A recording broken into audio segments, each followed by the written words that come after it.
निष्ठा। Yes sir. निष्ठा screen share कर दो।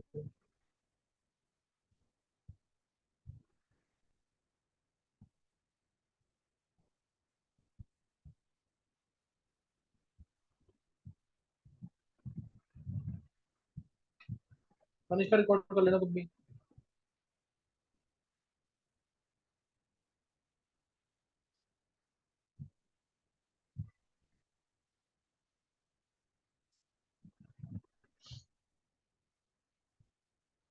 चलो यहाँ से क्वेश्चन नोट करने हैं, क्वेश्चन नोट करने हैं ढंग से।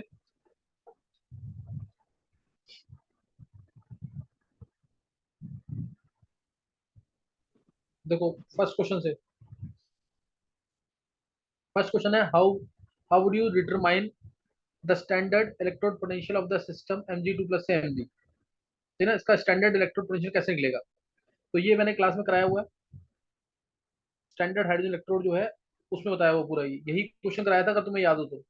याद है ना, इसमें रिएक्शन होगी, मैग्नीशियम जो है ज्यादा रिएक्टिव है। मैग्नीशियम ज्यादा रिएक्टिव है तो काम करेगा किसका, एनोड का। तो रिएक्शन बनेगी Mg plus 2H plus gives Mg2 plus plus H2। तो सेल का रिप्रेजेंटेशन हो जाएगा Mg से Mg2 plus salt bridge H plus से H2। ये तुम्हें पूरा याद होगा, ये कराया था पूरा रिप्रेजेंटेशन इसका। ये यहाँ पे मैग्नीशियम का इलेक्ट्रोड,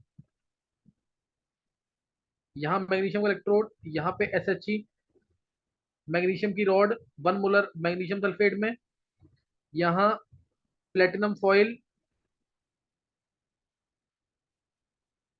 1 मोलर HCl यहाँ पे आएगा।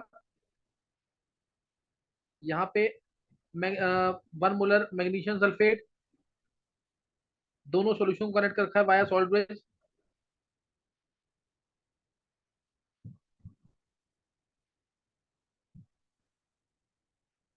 और दोनों रॉड को कनेक्ट कर रखा है via this volt meter device. अब इलेक्ट्रॉन, मैग्नीशियम की रॉड है ये इलेक्ट्रॉन रिलीज करेगी, इलेक्ट्रॉन जाएंगे ऊपर ऐसे, करंट की डायरेक्शन होगी ऑपोजिट। वोल्ट मीटर के अंदर रीडिंग आएगी, वोल्ट मीटर के अंदर रीडिंग आएगी, वो होगा ईएमएफ ऑफ सेल। सही ना, वो होगा EMF of cell. E naught cell जो है वो होगा E naught cathode minus E naught anode, दोनों का reduction potential. E naught cell की वैल्यू पता लग गई वोल्ट मीटर डिवाइस से। मान लो ये वैल्यू तुम्हें पता याद होगा, मैग्नीशियम के केस में 2.37 आएगी। तो 2.37 यहाँ पुट कर दो। कैथोड, कैथोड पे हाइड्रोजन इलेक्ट्रोड, इसका इलेक्ट्रोड पोटेंशियल होता है 0। माइनस एनोड पे है, एनोड पे है मैग्नीशियम, तो minus E not of Mg2 plus से Mg। तो E not of Mg2 plus से Mg की वैल्यू आ जाएगी -2.37 वोल्ट। ध्यान आ गया कि नहीं ये सबको ध्यान आ गया कि नहीं।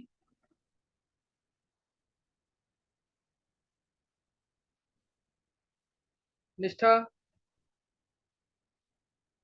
Yes sir.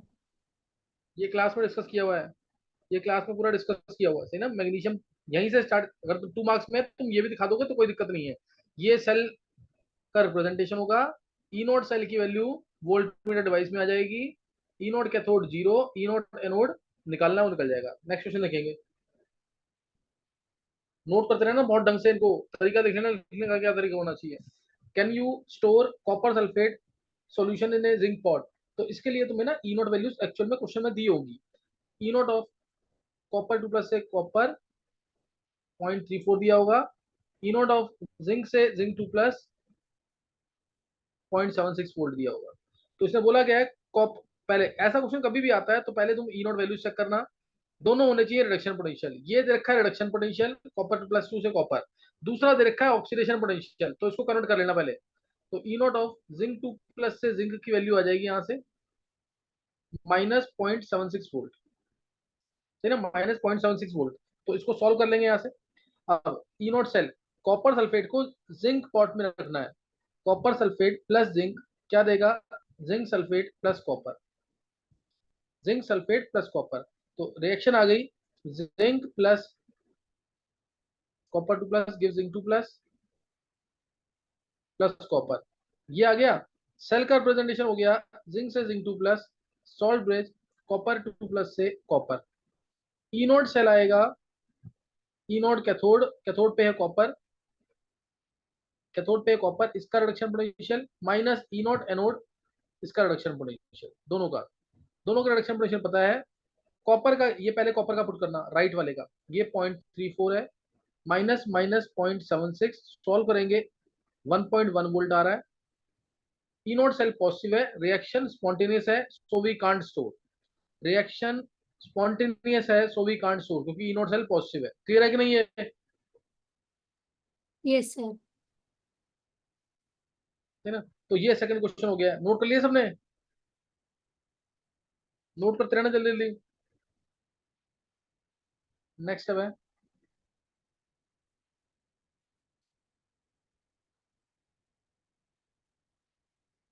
नेक्स्ट क्वेश्चन है, consult the table on standard electrode potentials. सही ना, वो तुम्हें टेबल दी होगी इस क्वेश्चन के लिए। And suggest 3 substances that can oxidise Fe2+ ions. तुम्हें Fe2+ को Fe3+ में कन्वर्ट करना है। Fe2+ आयंस है, इसको कन्वर्ट करना है Fe3+ में, यानी ये रिड्यूसिंग एजेंट का काम कर रहा है। तो दूसरा क्या होना चाहिए? Oxidising agent. दूसरा क्या होना चाहिए? Oxidising agent. तो ऑक्सीडाइजिंग एजेंट तो वेल नोन ऑक्सीडाइजिंग एजेंट क्या कौन से हैं? F2 ले सकते हो तुम, sorry F2 fluorine, F2 Cl2 Br2, ये सबसे स्ट्रॉन्ग ऑक्सीडाइजर्स है ना, ये सबसे स्ट्रॉन्ग ऑक्सीडाइजर्स है। गौरे, हाँ जी सर। अरे म्यूट करके रखना, है ना। F2 Cl2 Br2, I2 भी ले सकते हो इधर, ये बहुत अच्छे ऑक्सीडाइजेंट्स हैं। ये 3 बेस्ट हैं, इसलिए F2 Cl2 Br2 लेंगे। ये आसानी से Fe2+ से Fe3+ बना देंगे, खुद रिड्यूस हो जाएंगे। ये आसानी से F2 है, Fe2+ आया, Fe2+ से बन जाएगा Fe3+, और F2 तो F- में जाएगा ही। तो बात समझ आएगी कि नहीं है? तो ये बेस्ट ऑक्सीडेंट्स है। बैलेंस करना है क्वेश्चन को, तो इधर हाफ लगा देना, इधर ये हटा देना, ये बैलेंस हो जाएगा। समझ आ गया कि नहीं है? ये तो डायरेक्ट क्वेश्चन है, ये डायरेक्ट क्वेश्चन है, हो जाएगा। नेक्स्ट क्या है? F2 Cl2 Br2, ध्यान रखना, सही है। वैल्यूज देख के, ई नोट ऑफ F2 से F- क्या होता है? 2.87। ई नोट ऑफ Cl2 से Cl- क्या होता है? 1.36। नेक्स्ट दिखाएंगे, नेक्स्ट एक बार देखो। सर दिखा नेक्स्ट क्वेश्चन दिया। दिखा रहा है। अरे एक्चुअली स्क्रीन फिर ये लग रहा है बड़ी हो गई, तुम ऊपर करो इसको, ये गड़बड़ हो रही है थोड़ी सी। हाँ,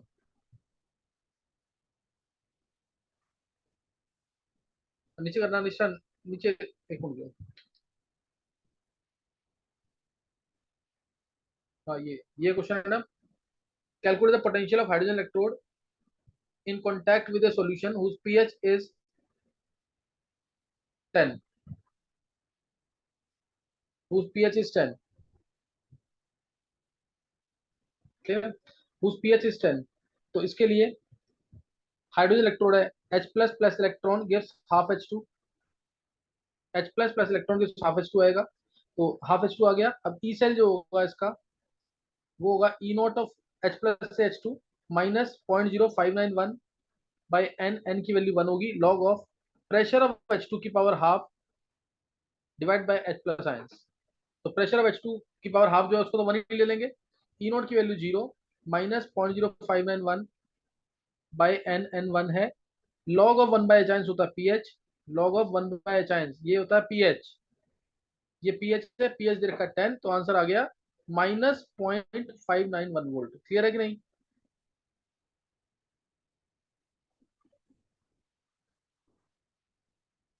देखो चेक करो एक बार, सही ना। ये क्वेश्चन बहुत इंपॉर्टेंट है, बोर्ड में काफी बार आया है इस टाइप का क्वेश्चन। नेक्स्ट,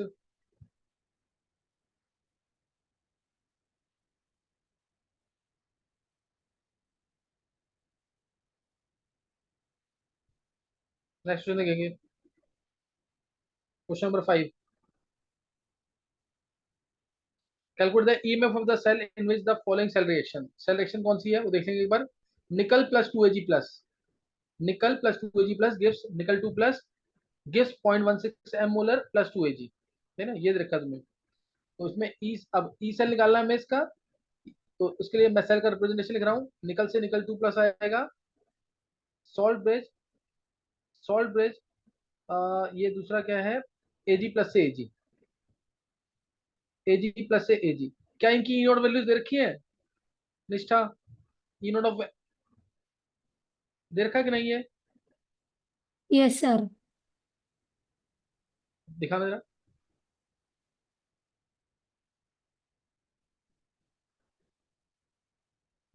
अच्छा, ई नोट सेल डायरेक्ट दे रखा है। ई नोट सेल दे रखा है 1.05 वोल्ट। ई नोट सेल दे रखा है 1.05 यस वोल्ट। सर।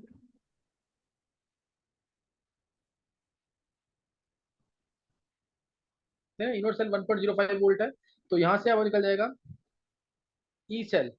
ई सेल होगा E naught cell 1.05 minus 0.0591 by N. N की वैल्यू आ जाएगी 2। तुम्हें दिख रहा है यहाँ पे, रिएक्शन के थ्रू पता लग रहा है। निकल से निकल 2 प्लस है 2 इलेक्ट्रॉन, 2 एजी प्लस से एजी, 2 एजी है तो 2 electron. Log of products by reactant, products में आएगा निकल 2 प्लस यानी 0.16 मोलर। तुम लोग पहले फॉर्म रखना, 0.16 molar divide by AG plus ions का स्क्वायर। रिएक्टेंट में आएगा एजी प्लस आयंस का स्क्वायर, कोफिशिएंट 2 है इसका इसलिए। तो 0.002 का स्क्वायर। सॉल्व कर लोगे इसे कि नहीं? Yes sir. सॉल्व सर करोगे? एक बार सॉल्व कर दो, एक बार। सॉल्व कौन बोल रहे हैं? केतन, सॉल्व करना है खुद ही ये तो। ये ऐसे सॉल्व करेगा, इसको लॉग एंटी लॉग दिखना आना चाहिए। 0.02955 ओके सर। Log of 0.16। हाँ, ये सॉल्व करना आना सीखो ना इसको। ठीक है सर। लॉग देखना, हाँ लॉग देखना अगर नहीं आता है तो मेरे से अलग से पूछ लेना। लॉग देखना सबको आना चाहिए। ये सॉल्व करोगे इसको लॉग वैल्यू पुट करके, लॉग ऑफ 0.16, ये 1.6 इंटू 10 होगा।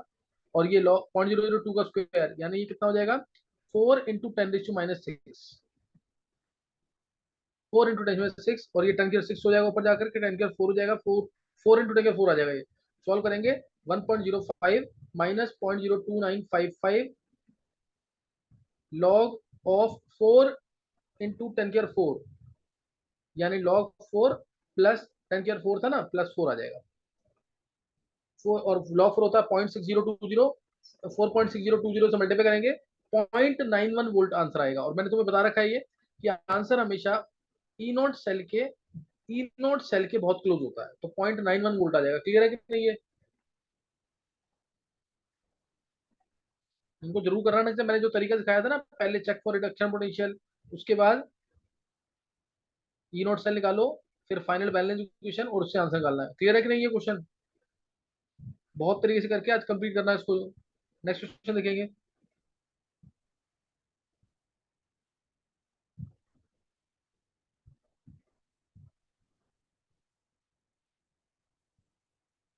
ये निश्चय इसमें मिसिंग है क्वेश्चन? नहीं सर, पूरा है। पूरा एक मिनट को देखो। The cell in which the following reaction occurs, 2Fe3 plus 2I minus gives 2Fe2 plus I2। 2 नीचे आएगा इसका। रिएक्शन है 2Fe3 plus 2I minus gives 2Fe2 plus I2। यही रिएक्शन है ना? Yes sir. और ई नोट सेल दे रखा है इस रिएक्शन का 0.236, 0.23 वोल्ट दे रखा है। Calculate the standard Gibbson energy and equilibrium constant. Gibbson energy निकालना है स्टैंडर्ड वाला, तो डेल्टा जी नॉट का फॉर्मूला लगेगा उसके लिए। डेल्टा जी नॉट होता है minus n F E naught cell. तो एन की वैल्यू लेंगे इस रिएक्शन के लिए 2Fe3 प्लस से 2Fe2 plus 2 electron, 2I minus से I2 2 इलेक्ट्रॉन। तो एन की वैल्यू 2 हो जाएगी। एफ होगा 96500। ई नॉट सेल कितना हो जाएगा? ई नॉट सेल कितना है? 0.236, 0.236। आंसर आ गया जूल में, सही ना? आंसर जूल में आ जाएगा। डेल्टा जी नॉट निकल गया। दूसरा निकालना है equilibrium constant. E naught cell से equilibrium constant, delta G naught से भी निकाल सकते हैं equilibrium constant, minus 2.303 RT log K C उससे। और नहीं तो इससे डायरेक्ट निकल जाएगा। ई नॉट सेल का फॉर्मूला होता है, ई नॉट सेल का 0.0591 बाई एन। एन की वैल्यू 2 है, लॉग ऑफ के सी। पता है ना फॉर्मूला सबको? तो ई नॉट सेल की value 0.236, 0.02955 log of KC, log of KC. तो इससे तो आंसर आ ही जाएगा डायरेक्ट, 10 के आसपास में जाएगा, 10 से थोड़ा कम जाएगा, मतलब 10 के और 9 के आसपास कुछ आंसर आना चाहिए। लॉग केसी आ गया ना यहाँ पे, तो केसी की वैल्यू आ जाएगा, केसी की वैल्यू आ जाएगी यहाँ पे। तुम लोग एग्जैक्ट निकालोगे, बहुत इंपॉर्टेंट है ये एग्जैक्ट निकालना तुम लोग। केसी की वैल्यू आएगी इसमें 9.6, जो आंसर है 9.616 इंटू 10⁻⁷। और डेल्टा जी नॉट की वैल्यू भी नोट कर लेंगे, वो आएगा -45.55, या इसको जूल में लिखना है तो -4555 जूल में, किलो जूल में दे रखा है बुक में, तो -45.55 आ जाएगा, ये जूल में लिखा है मैंने आंसर। क्या क्लियर हो गया ये? Yes sir. नेक्स्ट क्वेश्चन देखेंगे, 6 क्वेश्चन हो चुके हैं अभी।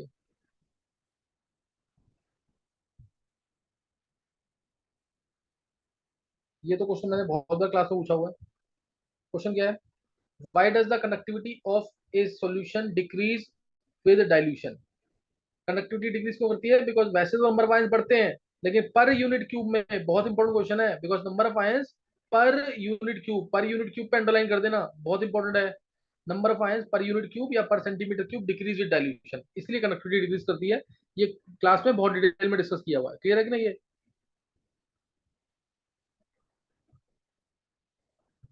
Next question. सर एक बार रिपीट करोगे? कंडक्टिविटी डिक्रीज क्यों करती है डाइल्यूशन के साथ? बिकॉज नंबर ऑफ आयंस पर सेंटीमीटर क्यूब या per unit cube decrease with dilution. ये ध्यान रखना, वैसे नंबर ऑफ आयंस बढ़ते हैं, लेकिन एक यूनिट क्यूब में चेक करोगे तो नंबर ऑफ आयंस कम हो जाएंगे। क्लियर है कि नहीं ये?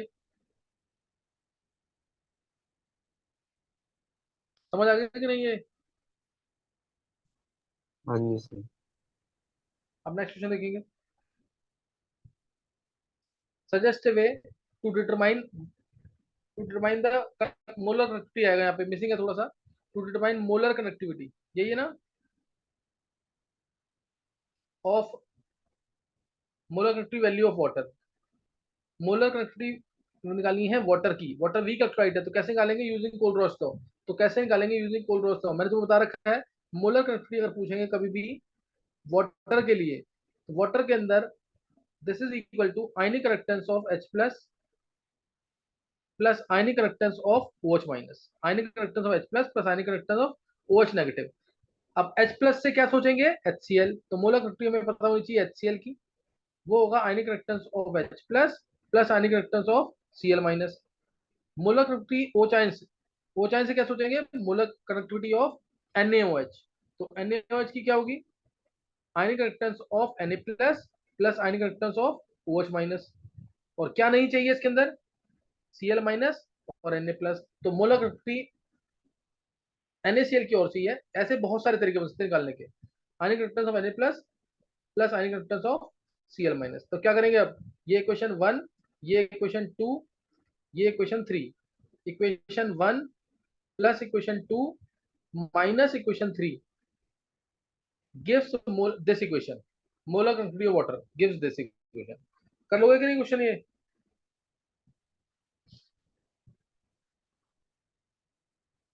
Yes sir. हो जाएगा क्वेश्चन ये? तो 8 क्वेश्चन हो चुका है, next 9th question.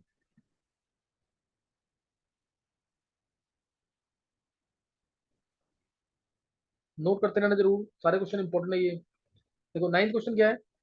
9th question, the molar conductivity of 0.025 molar methanoic acid solution, methanoic acid is 46.1। 0.025 सही ना, 0.025 मिथेनोइक एसिड है, उसकी मोलर कनेक्टिविटी है 46.1 ohm inverse centimetre square mole inverse. Calculate the degree of dissociation and dissociation constant given ionic reactance of H plus 349.6, ionic reactance of HCO negative 54.6। तो इससे पहले molar connectivity निकाल लेंगे HCOH की infinite dilution पे, HCOOH की infinite dilution पे, वो हो गई ionic reactance of HCO negative plus ionic reactance of H plus. और ये दे रखा है तुम्हें 54.6, और ये दूसरा कितना 349.4,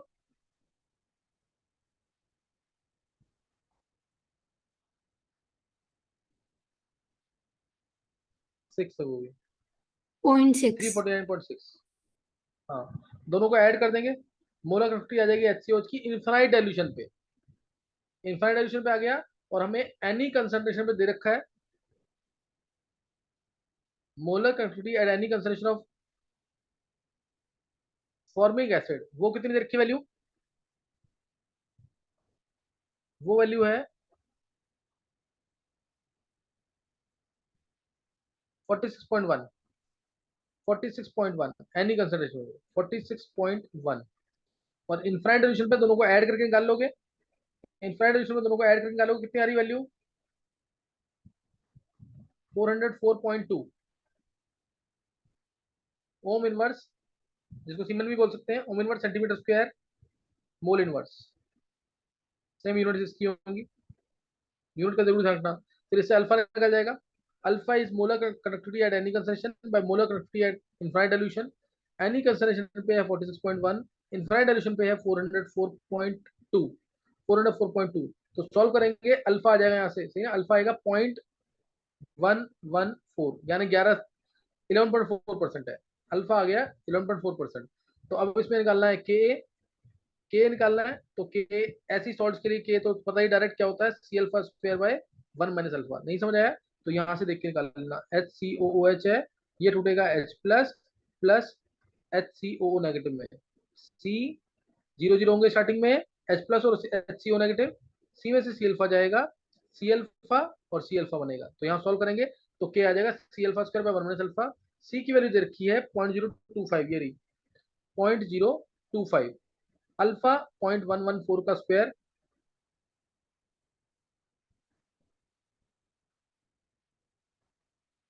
divide by 1 minus 0.114, 1 - alpha. Solve करेंगे के आ जाएगा 3.67 इंटू 10⁻⁻4, के जो है वो यहाँ लिख रहा हूं मैं 3.67 इंटू 10⁻⁻4, ये के आ जाएगा। नेक्स्ट क्वेश्चन क्या है, नोट कर लेना, फिर से कोई डाउट है तो पूछ लो, सबसे इंपॉर्टेंट क्वेश्चन है, बोर्ड में आ चुका है ये।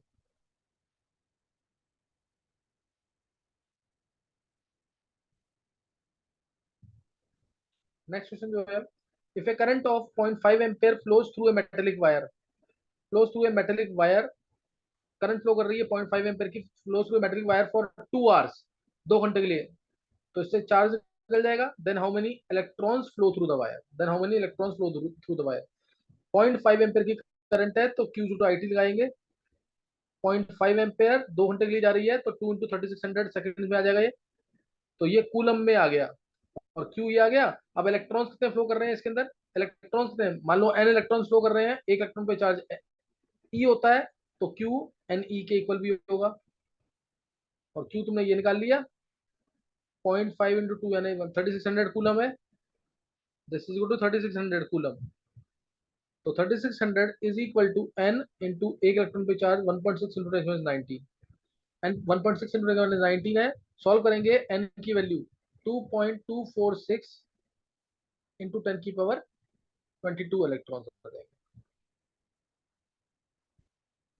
क्लियर है, Q इक्वल टू IT होता है, Q इक्वल टू NE होता है, फॉर्मूला दोनों को इक्वेट करो, आंसर आ जाएगा।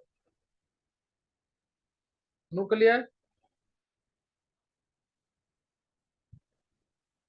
Yes sir. नेक्स्ट क्वेश्चन देखिए, देखो, सजेस्ट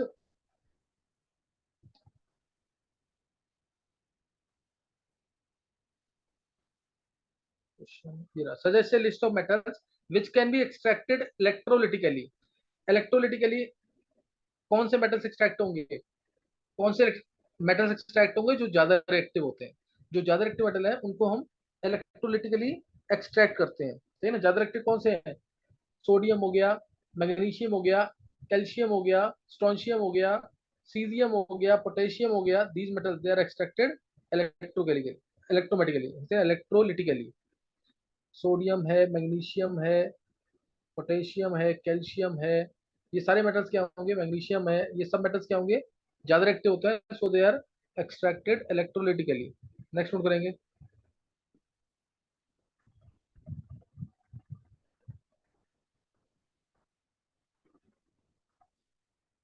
कंसीडर दिस रिएक्शन, ये तो क्लास में कराया हुआ है। एक मोल Cr2O7 2 नेगेटिव को रिड्यूस, एक मोल Cr2O7 2 नेगेटिव को रिड्यूस करना है Cr3 प्लस में, 2 Cr3 प्लस में। तो एक मोल के लिए 6 इलेक्ट्रॉन्स हैं, एक मोल के लिए 6 मोल इलेक्ट्रॉन्स हैं। तो क्यू क्या आ गया सीधा 6 इंटू एफ। एक मोल के लिए 6 मोल इलेक्ट्रॉन, 6 मोल यानी 6 एफ। और इससे कूलम पूछा है तो 6 इंटू 9 6 5 0। ये तो बहुत ईजी है, रिएक्शन भी दे रखी है, ये आंसर आ गया सीधा। नेक्स्ट देखेंगे।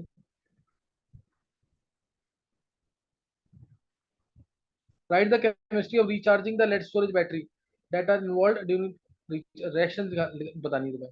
तो ये अगर नहीं पढ़ा हुआ है तो एक बार मैं जल्दी से बता रहा हूँ, उसको यहाँ पे नोट कर लेंगे, इंपॉर्टेंट है बहुत ये क्वेश्चन।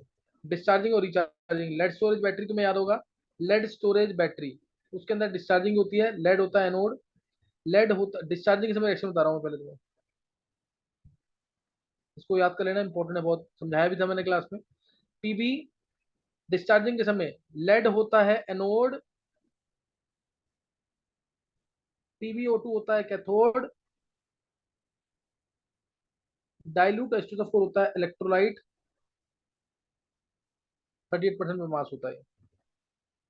एनोड पे डिस्चार्जिंग के समय एनोड पे रिएक्शन, डिस्चार्जिंग में बता रहा हूं मैं, रिचार्जिंग के समय reactions will get reverse at each electrode. Anode पे लेड है, एनोड है ना, लेड एनोड है, ये इलेक्ट्रॉन लूज करेगा with the help of sulphate ion. ये मैंने समझाया था कैसे बनी रिएक्शन। तो PbSO4 प्लस 2 इलेक्ट्रॉन। कैथोड पे PbO2 है, ये इलेक्ट्रॉन गेन करेगा सल्फेट सल्फ्यूरिक एसिड में, सल्फ्यूरिक एसिड के अंदर, सल्फ्यूरिक एसिड में, एक मिनट,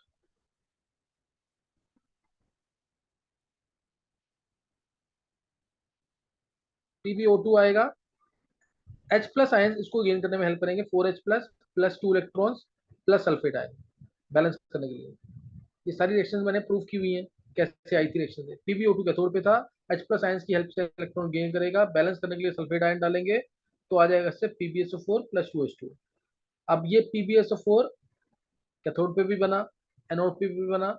जब हम करंट पास करेंगे यानी जब रिचार्जिंग होगी, during recharging reaction will get reverse at each electrode. ये डिस्चार्जिंग की रिएक्शंस है, ये डिस्चार्जिंग की रिएक्शंस है, रिचार्जिंग के समय रिएक्शन रिवर्स कर जाएगी। तुम्हें दिखाना नहीं है, ये पेपर में लिख देना, during recharging reactions will get reverse at each electrode, during recharging reactions will get reverse at each electrode, ये लिख के आना बस। डिस्चार्जिंग की रिएक्शन दिखाना, रिचार्जिंग का लिख देना, during recharging reactions will get reverse at each electrode. मैंने रीजन दिया था, इसका रीजन क्यों है ऐसा, है ना। तो ये कर लेना जरूर, इंपॉर्टेंट क्वेश्चन है बहुत लेड स्टोरेज बैटरी का। नेक्स्ट,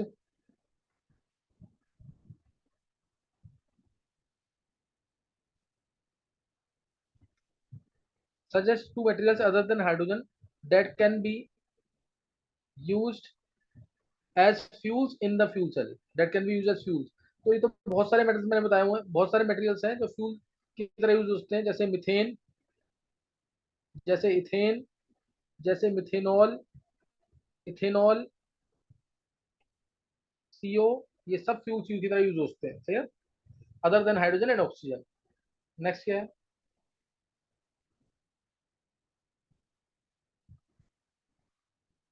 हाँ अब नेक्स्ट क्वेश्चन बहुत इंपॉर्टेंट, बोर्ड में बहुत बार आया हुआ है। Suggest explain how rusting of iron is envisaged as setting up of an electrochemical cell। ये मैं लूंगा भी, लेकिन अगर नहीं समझ आएगा तो दोबारा बता दूंगा, अब सुन लेंगे एक बार क्वेश्चन, ये बहुत इंपॉर्टेंट क्वेश्चन है। एक बार रस्टिंग फेनोमेना जो है उसका मैकेनिज्म एक्सप्लेन करना है, रस्टिंग आयरन के ऊपर जो रस्टिंग होती है उसका मैकेनिज्म एक्सप्लेन करना है। ये आयरन का पीस है, समझेंगे एक बार, ये पूरा एक आयरन का पीस है, और ये रस्टिंग मान लो इतने एरिया में स्टार्ट हुई है,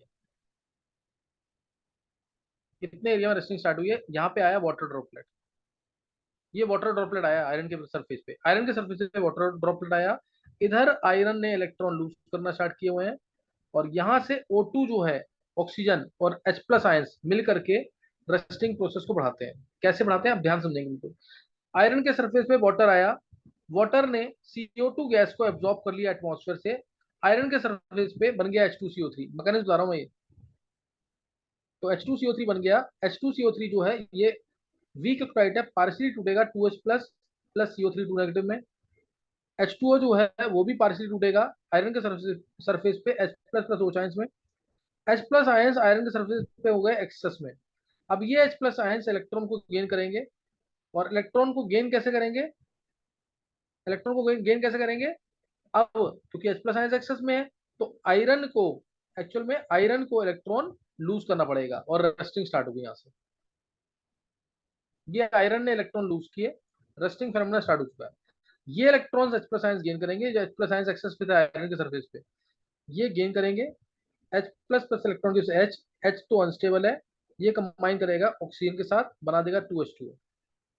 इसको मल्टीप्लाई करेंगे 4 से, क्योंकि नीचे 4H है, और इन दोनों इक्वेशंस को ऐड कर देंगे, तो 4H से 4H कैंसिल होगा, इक्वेशन आएगी 4H plus plus 4 electron plus O2 gives 2H2। तो ये इक्वेशन आई एनोड की, इक्वेशन 1। ये इक्वेशन आई कैथोड की। ये दो इक्वेशन याद रखनी है तुम्हें। इसीलिए रस्टिंग को इलेक्ट्रोकेमिकल फेनोमेना कहते हैं, क्योंकि यहाँ पे ऑक्सीडेशन भी हो रहा है, यहाँ पे रिडक्शन भी हो रहा है। यही दो इक्वेशन दिखानी है। ये तो जस्ट समझाने के लिए बताइए, यहाँ पे दो इक्वेशन ये समझाने के लिए बताइए सिर्फ। तो ये O2 इलेक्ट्रॉन गेन कर रहा है H प्लस आयंस की हेल्प से। O2 इलेक्ट्रॉन चाहो तो बैलेंस भी कर सकते हो तुम इसे। O2 से बनाना H2O, एसिड मीडियम में बैलेंस कर दो। O2 से बनाना H2O, एसिड मीडियम में बैलेंस कर दो। दोनों को ऐड कर देंगे, यहाँ पे 4 इलेक्ट्रॉन है, इसको 2 से मल्टीप्लाई करेंगे और दोनों को ऐड कर देंगे। दोनों को ऐड करेंगे तो आएगा 2Fe plus 4H plus plus O2 gives 2Fe2 plus plus 2H2O। और ये 2Fe2 प्लस यानी Fe2 प्लस जो है ये कंबाइन करता है इसके बाद डिजोल्व ऑक्सीजन के साथ, O2 प्लस H2O के साथ। ये डिजोल्व ऑक्सीजन से कंबाइन करेगा O2 प्लस H2O के साथ, और ये बना देगा Fe2O3 plus H plus. Fe2O3 rust का फॉर्मूला बनाएगा। Fe2O3 जितना इसका कंसंट्रेशन होगा उतने वाटर मॉलिक्यूल्स के साथ कंबाइन करेगा, और ये बनाएगा रस्ट Fe2O3.H2O। ये रस्ट का फॉर्मूला है। ये मैं बाद में बताऊंगा अभी दोबारा, लेकिन इसको जरूर कर लेना, मैंने अभी जल्दी बताया थोड़ा सा। ये है रस्ट का formula. Like this rusting is envisaged. Rust का फॉर्मूला ये RUST। रस्ट का फॉर्मूला पूछा हो बोर्ड में, what is the formula of rust. Rusting को इलेक्ट्रोकेमिकल फेनोमेना क्यों कहते हैं, क्योंकि यहाँ पे ऑक्सीडेशन भी होता है, रिडक्शन भी होता है, और जिस रिएक्शन में ऑक्सीडेशन रिडक्शन दोनों होता है उसे होता है इलेक्ट्रोकेमिकल फेनोमेना। क्लियर है कि नहीं यहाँ तक।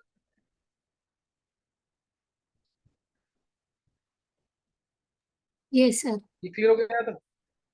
नोट कर लेना, इसको 3 बार 4 बार लिख लेना, ताकि ये कोरोजन का मैकेनिज्म को समझ आ जाए। ये मैकेनिज्म ऑफ कोरोजन भी है, मैकेनिज्म ऑफ कोरोजन भी है, इसको बहुत ढंग से करना, बहुत इंपॉर्टेंट है ये।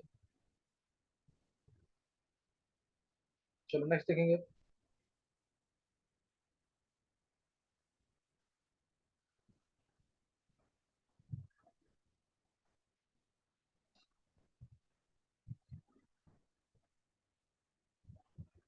नेक्स्ट क्वेश्चन क्या, देखो, given the standard electro potential of K plus से K दे रखा है, Ag प्लस से Ag दे रखा है, Hg2 प्लस से Hg दे रखा है, Mg2 प्लस से Mg दे रखा है, ये सब देखा। Arrange these metals in increasing order of their reducing power. तो सबसे अच्छा रिड्यूसेंट कौन सा होगा, जिसकी इनोट रिडक्शन पोटेंशियल वैल्यू सबसे कम होगी। तो सबसे अच्छा ये आएगा, शायद पोटेशियम ही आएगा। सबसे पहले पोटेशियम आ जाएगा, आएगा कि नहीं ये, एक बार चेक करो। बहुत ही इजी क्वेश्चन है ये। डायरेक्ट इनोट पोटेशियम से ज्यादा होगा, पोटेशियम का शायद मैग्नीशियम होगा, है यही कि नहीं। वैल्यूज देखिए इनकी। Yes sir.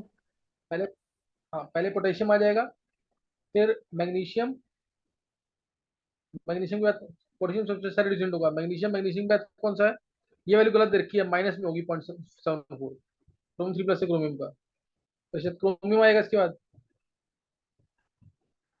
ये चेक करें ना, जितनी नेगेटिव वैल्यू उतना अच्छा रिड्यूसिंग एजेंट होगा। एक बार रिजॉइन कर लेंगे, ठीक है, एक बार रिजॉइन कर लेंगे।